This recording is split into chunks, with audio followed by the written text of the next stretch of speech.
had visited or lived in. And you'll see them on the hill, you see them all around, and apparently there's like 20 of them that aren't even represented here, so that's pretty amazing.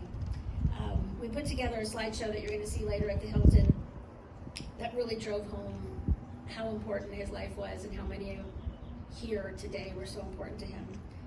And I'm really looking forward to the tributes that you guys are all going to hopefully come up and say.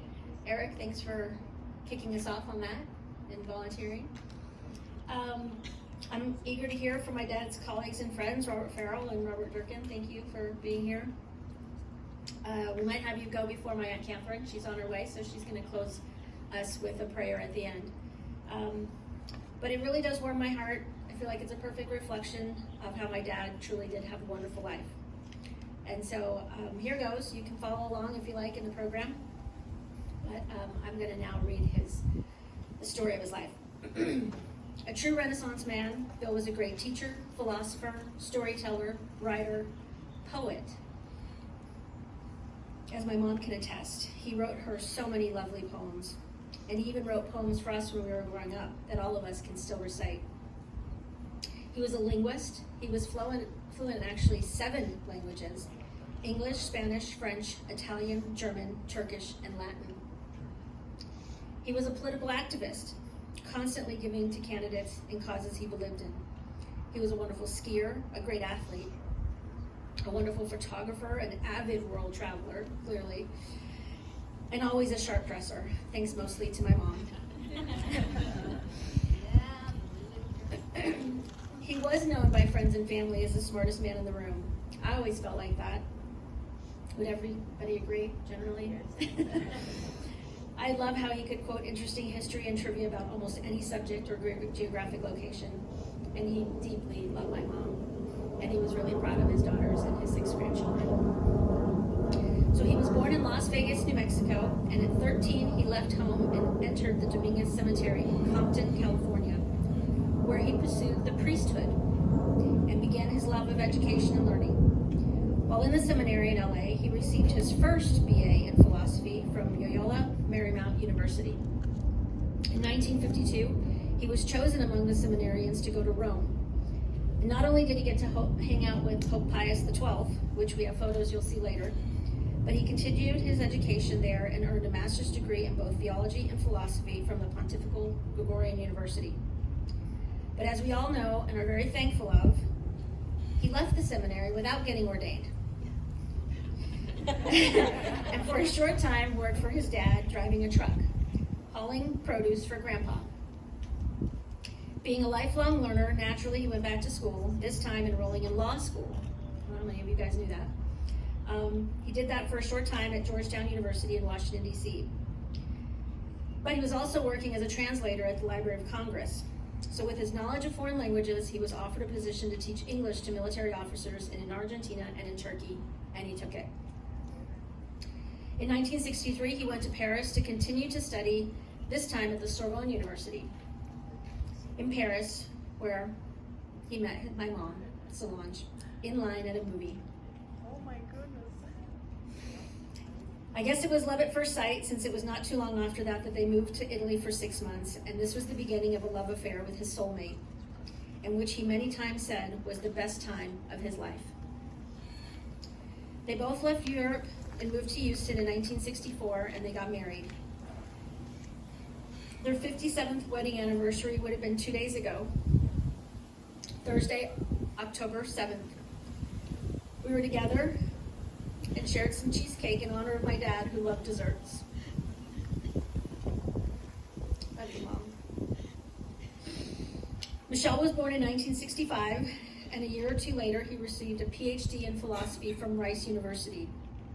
They then moved to Philadelphia, where he taught philosophy for a year at LaSalle University, and baby number 2 came along, yours truly. That was a few months before we moved to El Paso. Bill started teaching at UTEP in 1968. He taught here for 42 years. During that time, he and my mom had another baby, Francine, better late than never. And they bought and sold several houses, enjoyed spending time in Ruidoso, playing poker with family, friends. They skied, rode motorcycles. He fixed stuff. He could fix just about anything. Being a Renaissance man was no joke. He really could fix and do just about anything. He was a master of so many different things. Over the next many years, he wrote and refereed several articles for various philosophical journals, and he was even a Fulbright scholar. He taught in Spanish at the Universidad Autónoma in Ciudad Juárez. He even later completed another thesis in French, earning his doctorate at the Université from the Sorbonne in Paris. And at 80, he wasn't slowing down. As we all know, Bill was way younger than his years, and when he moved to Austin in 2010, he started teaching his beloved subject of philosophy for another 3 years at Austin Community College. His dearest accomplishment was his book, This Is My Body, An Existential Analysis of the Living Body, which was published in 2009. And if I recall, many of you guys came to the book signing. The book is here, and I printed out about 5 copies of a chapter that he really liked and cared about, and in the time when he was not well in November, December, we read that chapter quite a bit and discussed it, which he loved doing. My dad never stopped writing. There were essays, poems, and drafts of new books he was constantly working on. He continued to learn, write, and teach until the very end, when he was surrounded by my mom and his 3 loving daughters holding his hand as he took his last breath. So I now want to invite Robert Farrell to come up and say a few words.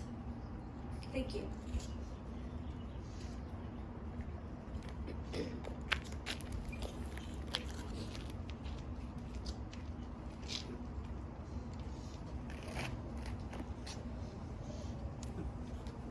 And thank you, Angelique. I was going to give my piece off the cuff, but my wife reminded me that I should write it down, lest at my advanced age I don't get off topic and wander around. So I hope you don't mind if I read my... I received a lot of information and insight from all of my professors, philosophy and otherwise, here at UTEP. But I never was as close to any of them as I felt with Dr. William Springer. He was a role model, mentor, teacher, Renaissance man, and friend to me. Well, we played golf together and we skied together. In fact, he even taught my wife to ski, something I couldn't do. Okay, I admired his philosophy as well. He not only taught it, he lived it. And he couldn't have had a better education from the seminary, Sorbonne and Rice University. But he didn't just jump from student to professor like so many. He lived in the workaday world and traveled the world from Near East to South America, thus adding much experience to his expertise as a philosopher. To me, he seemed to have channeled Aristotle as the prime example of a great philosopher. Then I was particularly engaged with his thinking as reflected in his book titled, This Is My Body. Not only does this call to mind the spiritual source, but it reflects the concept which George Lakoff has called embodied consciousness. Dr. Springer was not interested in Lakoff, but saw his thinking as an extension of the philosophy of Maurice Merleau-Ponty, and his phenomenology is presented at the Sorbonne in Paris, where he met the love of his life, with whom he lived such a remarkable life for almost 60 years. We will not forget this humanistic and intellectual hero. Thank you.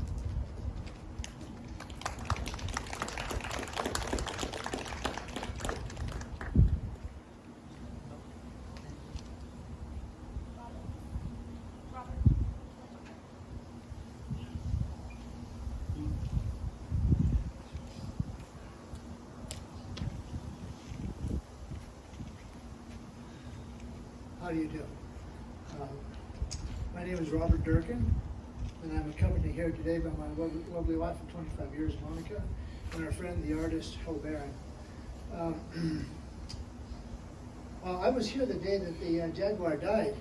And I went over and looked at it, and I thought, what have you done? That's the car I wanted. Me too. Convertible Jaguar XKE. Blue. Oh, it was yellow. It was no longer blue. As Dr. Farrell said, I need notes to get through the day, today especially. And as he said so well, Dr. Springer lived his philosophy. That's something I love about him. It is my honor and deep joy to address you today about the respect and love I have for Dr. Springer. I graduated in UTEP's class of 1971 with undergraduate majors in English literature and philosophy. And I believe I was the first student that he had that graduated with the major in philosophy here at UTEP. I benefited greatly from the literature, but I schooled in philosophy as one's philosophical position determined their course of interest in life, their decisions, their actions. And so the first philosophy course I was to take after completing the English literature venue and switched majors was, I looked at the philosophy department and there was this new professor who interested me so much, and as I was reading about them, the fact that he had been to seminary and had lived in Europe, which I did for 7 years. I just felt really drawn to him before I'd even met Dr. Springer, and so I took his course, and it was one of the earliest courses he taught here, and I ended up taking a course every semester for 5 more semesters. It took me 5 years to get out with the dual majors, to get out with a bachelor's degree. I was prepared to go to graduate school, and the military came after me during the Vietnam War to go from studying philosophy of religion to killing people in the jungle.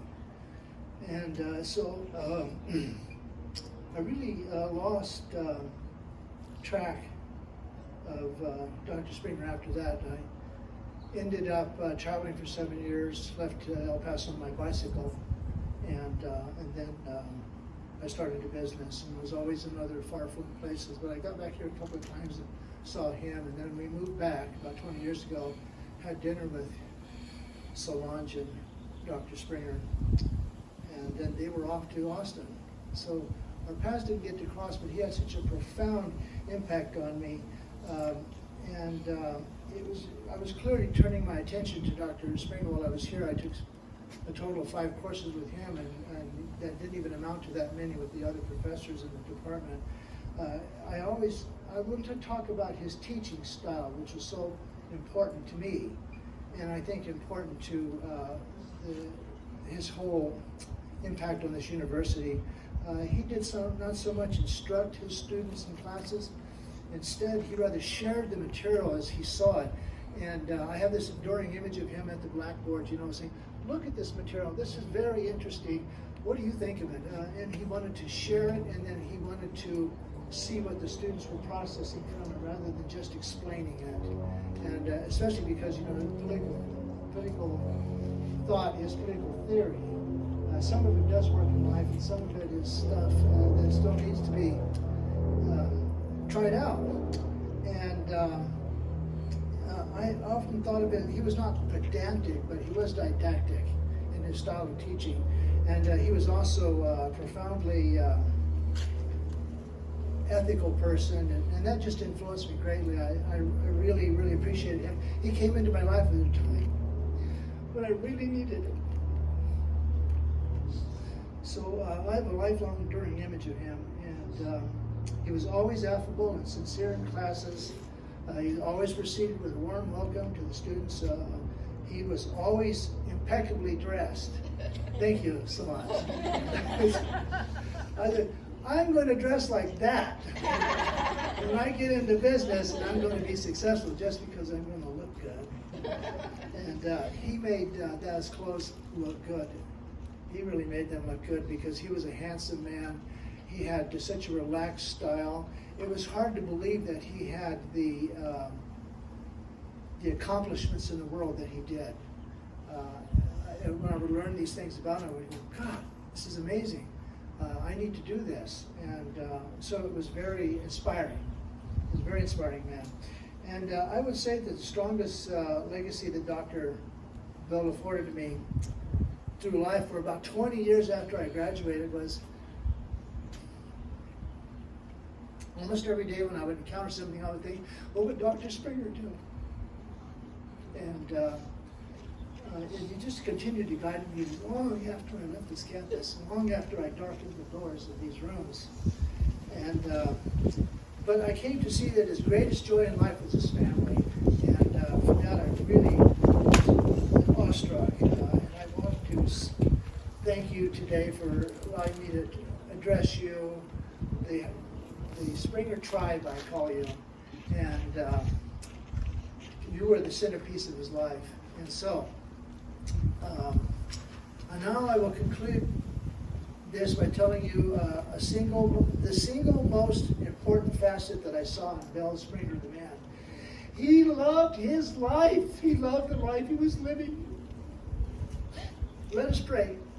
Praise the Lord. Thank you for this beautiful life of Bill Springer and for letting the earth, the university, his family and friends have Bill for 90 years. And he was always loved and cherished in this world. Praise God.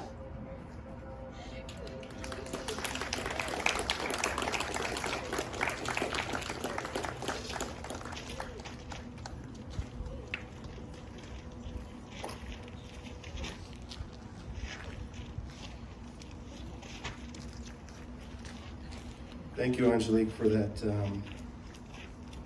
reading of Bill's life, and thank you for those reflections, and also the Elk Sale Community Foundation for this scholarship. What a nice tribute. My name's Eric. I'm Angelique's husband, and I'm going to kick off the tributes and memories. It's nice seeing so many people in this audience, familiar faces, loved ones. I think about Bill and family too. He loved each and every one of you so much. He was a girl dad.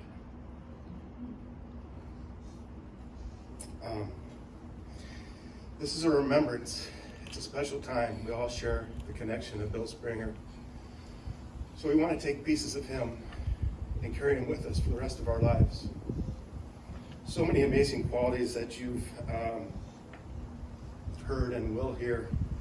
I wrote a few of them down, but being here in this place, I have a story to tell. I met Bill and Solange pretty early on, and Angelique and I moved pretty quick. She was a beautiful woman, and I always thought of Bill as so intimidating almost, as so smart and dapper, as you've heard, and I had it in my heart to call him and ask for his daughter's hand in marriage.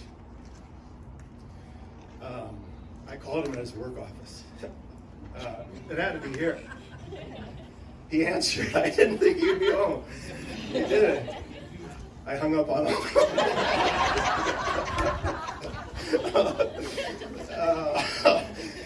I got in my car and I said, "You've got to be bigger than that."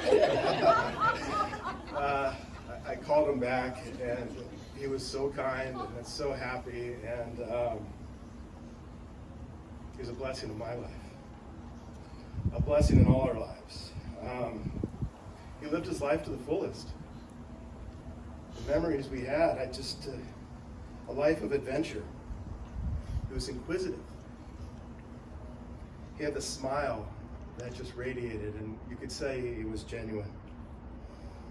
He was dapper, and he was cool with his sunglasses, and there was that, but he had a warmth in his heart, a real genuine warmth in his heart. Ooh. He played a role in our wedding day. He was the officiant of our wedding, and I'll always have that. He was caring, and today, as we remember Bill, I just ask that you honor his legacy, take a piece. I will always have Angelique with me. He even named our dog Joy. And Joy is kind of, when I see that face, I see a lot of joy in that. And so, That's it. And thanks for being here. I love you, too.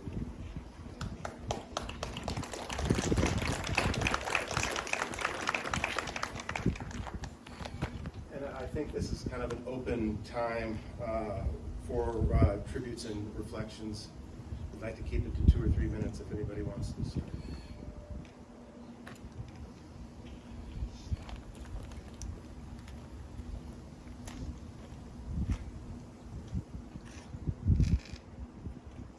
Hello, everyone.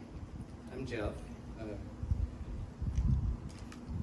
one of 3 son-in-laws, and Francine's husband, father to my wonderful daughters, Julie and Shayla. You have to bear with me with reading, and I'm going to give this a stab. If it doesn't come out all that great, then let me just fail. William Springer, father-in-law, best friend, dad I never had or wish I had, and much more. 25 years ago, I met the most incredible girl in the world. I didn't know what to think. I soon met her amazing mom, and I was taken in by a feeling that I didn't even know existed. I was ecstatic. Then the time came for us to go to El Paso, and I was going to meet Bill for the first time. I was nervous. Coming from my world, I did not know how to address a man of such regard. I knew that he was a father of 3 daughters, a world traveler, worldly educated, extremely educated man with a PhD and much more. Needless to say, I was anxious. Either way, this man was going to like me or not. And if not, I was kind of not in the best place. Anyway, on the way to El Paso, I kept asking Francine, how do I address him? Mr. Springer? Dr. Springer? Dr. William Springer? She said, just call him Bill. And I was like, well, I don't know about that. We had a wonderful drive, very memorable. As you can imagine, of a 24-year-old with the love of his life. We get there, we get here, I should say. Didn't write this here. We get to El Paso. I went in to meet Bill for the first time. That's the first time I saw the man that would turn out to be one of the most monumental figures in the rest of my adult life. He said, "Hi, Jeff, I'm Bill." And it went from there. If I were to try to tell everyone about all the incredible adventures we had from that day forward, I would be talking for months on end. There's no way to describe the love and respect I have for Dr. William Springer. I don't know where the timeline starts. Was it hanging out at casitas, going to Pep Boys for a car part, long drives to Ruidoso, him trying to teach me how to ski, bringing in the new year on Y2K, maybe rehabbing a couple of houses together, or even getting lost on streets of some random city? I don't know. But there was a bond that I never knew I would have. Anyone here that truly knew Bill knows that the deepest moments were the discussions, the debates, the philosophy. Dr. William Springer was the most intelligent person that I have ever had the fortune of having in my life. I've listened to him speak to many that just didn't get it. He was okay with them. He could spark a thought in the dullest of minds and intrigue some of the sharpest. He had a gift. We don't have to try and understand it because most of us can't. We just get it. I joked not all that long ago. I said, I didn't really need to finish college. I had Bill and Solange. Oh, how I miss the long debates, the deep dives into pondering. I miss them, but I will always be grateful of the moments we had together. I can't imagine what life would look like had I never had them. Forever grateful.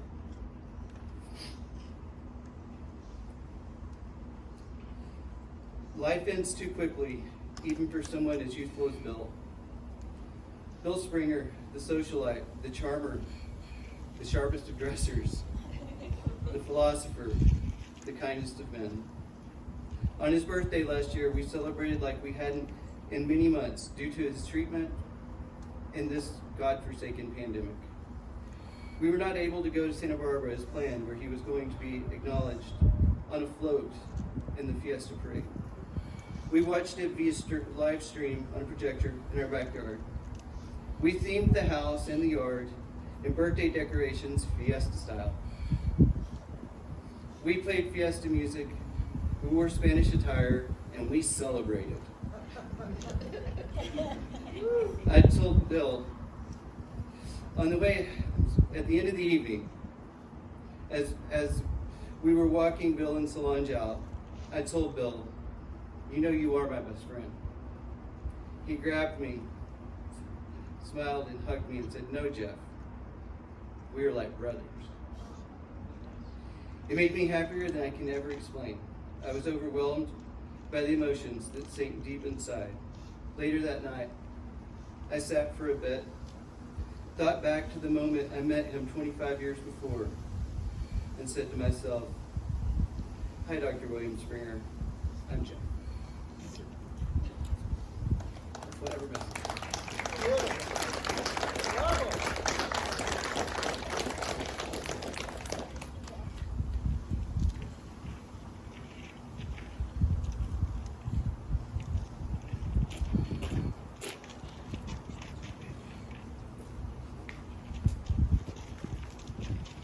Hi everyone, I'm Austin Ash. For those of you that don't know me, Bill was my uncle. I'm here with my mother, who's Bill's sister, and my wife Elsa. And on our plane trip down here, I was reflecting on some of the moments I had with Bill, and some of the most fond memories I have growing up were going to Bill's house for 4th of July parties. Am I right? They were the best. And they were so awesome, not just because we got to hang out with Bill and Solange and his 3 amazing daughters, who were super cool, but it was the fireworks. We'd blow stuff up, set stuff on fire, and there's some of my most fond memories growing up in El Paso. And I think one of the things that really sunk in with me as I thought more and more about why those parties were so significant was really around Bill's intelligence. And for those of you that don't know this, my father was also a doctor and a professor here, and Bill was definitely one of the smartest guys in the room. And I know this because my dad, when he would show up at the party, he would zero in, where's Bill? And he would sit down, and those two would have the most intense, interesting conversations.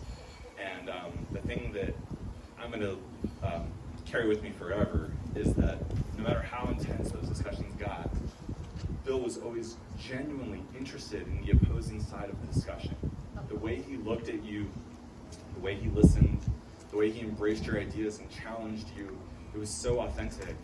And it didn't matter where the conversation ended, Bill would always get up and shake my dad's hand and give him a hug, and there was always just nothing but love and respect. And I think we can all learn a little bit about that, especially in today's world where there's just so much opposing views. You know, it's okay. It's okay. And I will forever be able to have an opposing discussion with someone for the rest of my life, because I'll be able to do it the way Bill did. Be able to listen and embrace it and just shake their hand and hug them afterward. And so the other thing that I was thinking about that I'll carry with me forever is Bill's laugh. I think Bill probably had the best laugh in the entire world. I mean, if you were ever having a bad moment, a bad day, just take a second and think about Bill laughing, and I promise you, all of your worries will melt away. Because it was just it just hit you right here every time Bill laughed. And I'll always remember that. And I miss him. Love you all.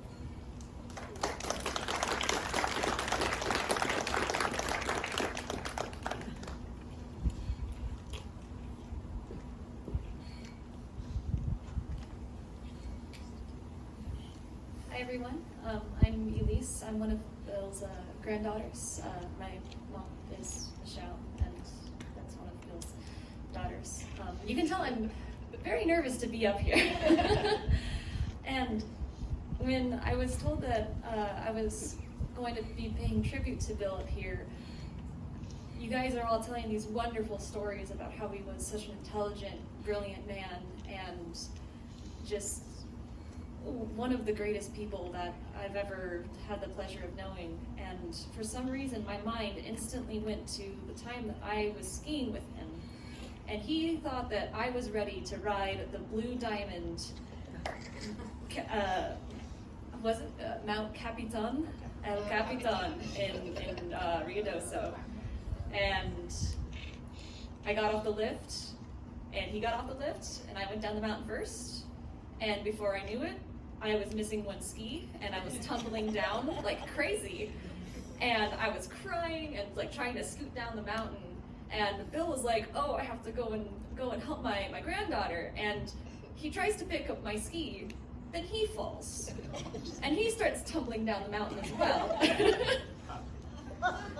And it was just such a beautiful moment. I honestly don't think I've ever skied after that. And I think what's beautiful is that he was such a brilliant man, but he was also just human, and he did silly